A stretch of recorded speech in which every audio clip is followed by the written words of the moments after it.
lang tayo. Ay, sobrang lutong. Yes, Ayan. Sauce for you, Yes, my dear. Pwede ba huwag na muna natin, huwag muna tayo magtrabaho? Ha? Yes, on. Huwag muna tayo magtrabaho?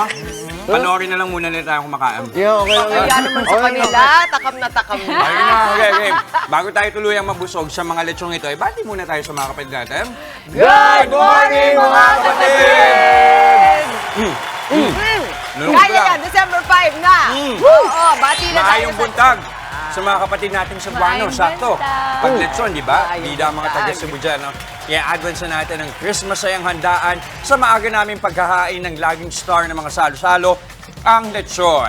Oh, come on! It's lechon! Tradisyon na yan. Kapag may bongga ang mga papiging, dapat may lechon talaga. Classic feast dish na talaga namang tatak Pinoy. Hindi ako sumubo kasi sabi ko, oh my God, Ayan ako yung next. Eto na, pwede na. Pwede na. Pero grabe, Dems, yung pinakamasaya talaga sa lechon, pag crispy ang balat, di ba?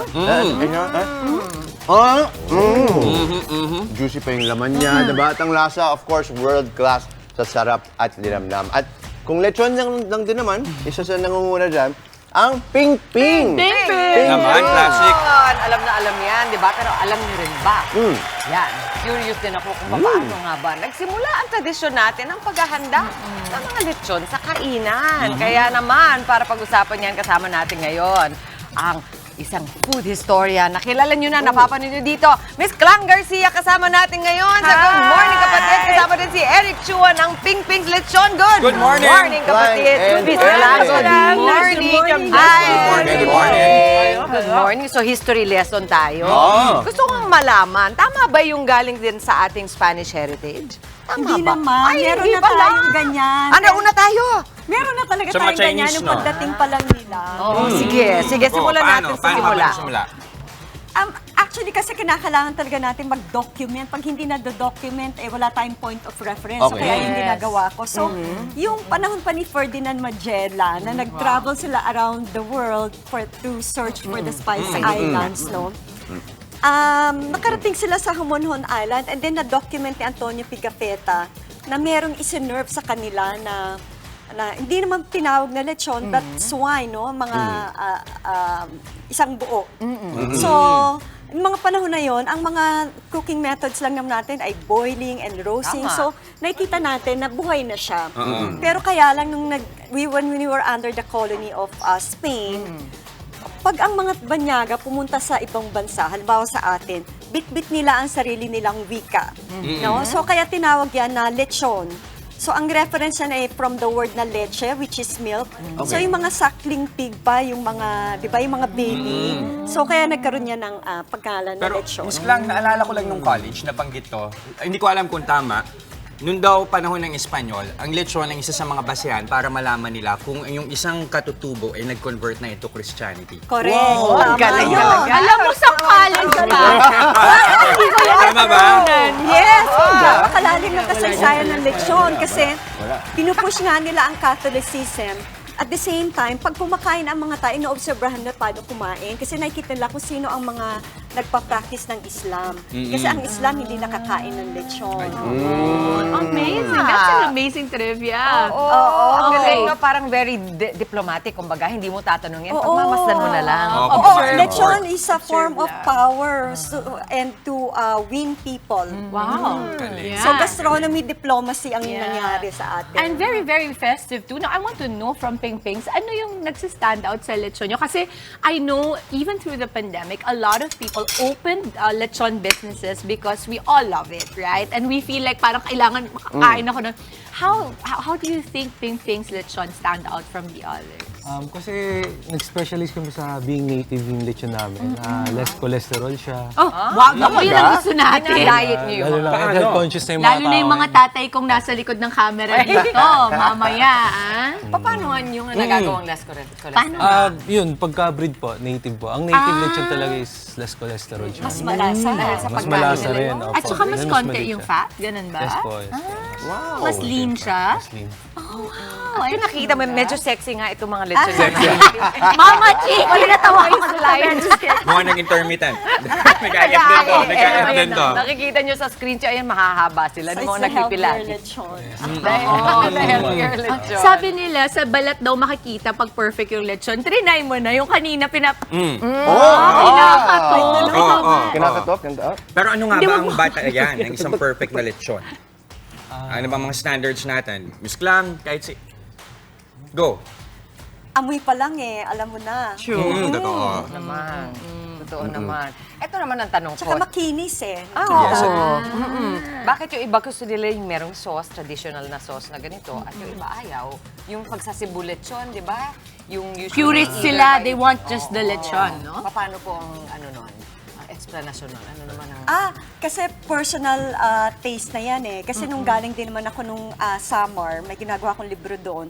Sila naman ay may mga suka at ang I like pairing suka. nila hindi rice, kundi yung taro, and then Parang gabi, hindi. gabi, or yung nilagang banana, saba. Saba, ay, So may mga personal preference Correct. din. Tapos yun ang namamana-mana kasi yun ang nakakagawian nila. Yes. Pag lumalaki yung mga bata, ganun nila na Correct. na-identify. Pati yung mga nila. stuffing nag-iiba rin bawat probinsya kasi depende kung ano yung available. Yung iba naglalagay ng batuan.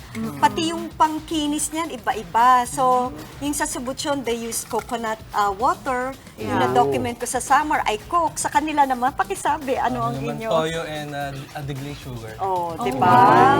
So, yun yung mga kanya-kanyang sikreto din. yeah. At para sa mga kapatid namin na hindi afford maglechon ngayon, no? Ano yung alternative na pwede, Pwede kunin na. Pwedeng by chops. By chops pwede Oo, naman. in portion. Hindi mo kailangan ng Kilo. isang buong Kilo. lechon. ganun. Hindi, ako nakaka-relate ako dyan kasi may mga pamilya na 2-3 lang sila. And minsan, syempre tayo, ayaw natin, after the pandemic, natuto tayo na hindi kumuha ng labis-labis, di ba? But if you have a big family, this is so perfect.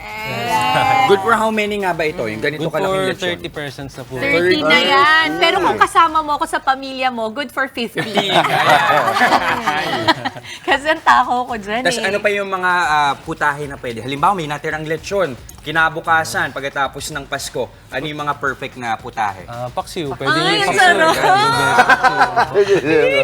Yun yung, di ba, Justin? Pasko, paksiw. Pasko, paksiw. Pasko, Pasko, paksiw. paksiw, Pasko, paksiw. Pasko, paksiw. Ang bilis Kaya tama, di ba? Pwede rin siya i-air fryer. At saka parang Air tama. fry, mas healthy na naman. merong parang humba style, no? Yung Yes. parang ano sa Bisaya, parang humba Laki ng style. air fryer mo yan. Tsaka yung mga buto-buto, pwede pa yan ilaga. Magandang source of broth yan. Ay, oo nga. Malasa, pwedeng gawing pang sopas, yung mga ganyan. Saka ito, actually, meron siyang ingredient na kasama laman ba ng liver ba? Yeah, the liver.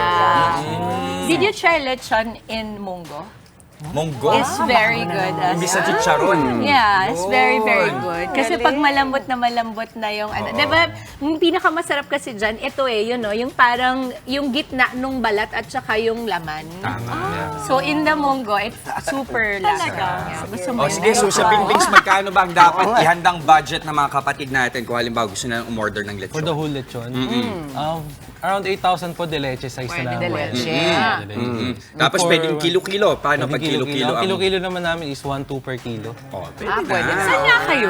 Sa may A-Boni pala lang. Oo, alam ko kasi taga-uste ako Ayun. O, diba? Dinadaanan. Opo. Okay. So paano kayo makukontak para sa mga naghahanap na ng kanilang ihahanda pagdating ng Pasko kaya bagong taon? You can contact us through Facebook or to our landline. Okay. May isa pang phone-in question Kailangan lang natin, ano ba difference lang ng lechon de leche tsaka cochinillo? Cochinillo, ayan. Sa mga edad yun Iba kasi 3-month-old pa lang, yun na yung mga lechon de leche. Okay, Ayun, yun yung pinaka-baby. cochinillo. Cochinillo pinaka-baby. Yun. Sa iba medyo matanda Mas na, by matanda. few months lang. Okay. At ito si Miss Klang, meron I din love libro. this book. I want this Oo book. naman. Award-winning yan. Award-winning.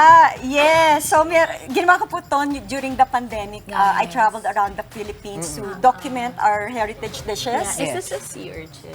No. Yes, si urchin. This in Uni. Zamboanga. This is called oko-oko. So, Oko-oko. nililinis nila yung tinatanggal yung dumi, pero nandun pa rin yung gonads. So, meron yung rice grains. They saute it in spices. nilalagay dyan, tsaka ini-steam. So, yan na yung rice nila. So, you have the sea urchin rice. So, Parang ang lasa nun. Isa yan sa Lasa mga yun. dishes sa mababasa dyan sa libro. So, it's a do-it-yourself guide, heritage guide in the Philippines. Oh, can we open Yes. po, Miss Clam? Yes. So, ganyan ang itsura Ayun, ng no. mga Correct. And you can Ito. go, ayan no, 3 kilometers away from the Betty's Aba. Church, Oh, ganyan. yes, That's thank Ang amazing. galing, guys. Yeah. Talaga. And we won. Kararating ko lang ho galing ng Riyadh. I attended the prestigious Gourmand Awards. Participated by 205 countries around the world. And we're happy to say that we won the best food tourism book in the world. Congratulations! So proud! Filipina!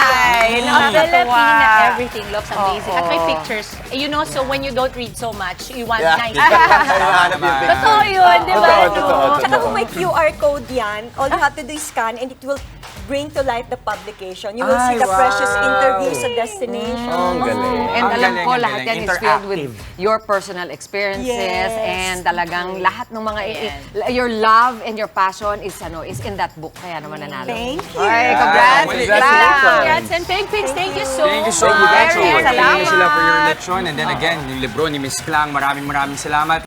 Mga kapatid, Chiki Roa Puno po. Simula ng inyong araw na puno ng impormasyong kapaki-pakinabang. Sama na sa isang makabuluhang umaga. Tumutok at mag-subscribe sa social media pages ng News 5.